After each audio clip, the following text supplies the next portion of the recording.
ప్రాషన్ అనే దాంట్లో దీన్ని కలపడం కోసం ఈ స్వర్ణ భస్మం అనే క్యాప్సూల్స్ని చూడండి, దీని మీద స్వర్ణ భస్మం అని ఉంటుంది. ఇది స్వర్ణ భస్మం అనే క్యాప్సూల్ని ఓపెన్ చేసి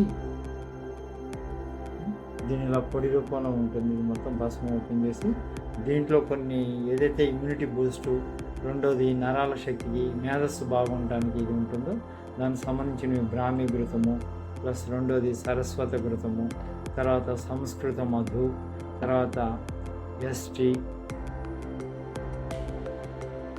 తర్వాత ఈ యొక్క సరస్వత చూర్ణము, వజ, అశ్వగంధ, ఇలాంటి మేధ్య రసాయనాలు ఇవన్నీ కూడా మొత్తం కలుపుతూ ఉంటుంది.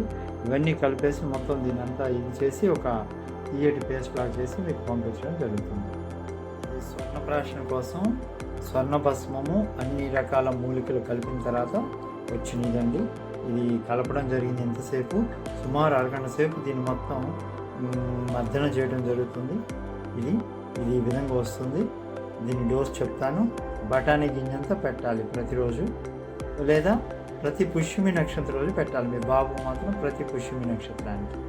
ఓకే అండి, పరిగెడుతూ పెట్టాలి.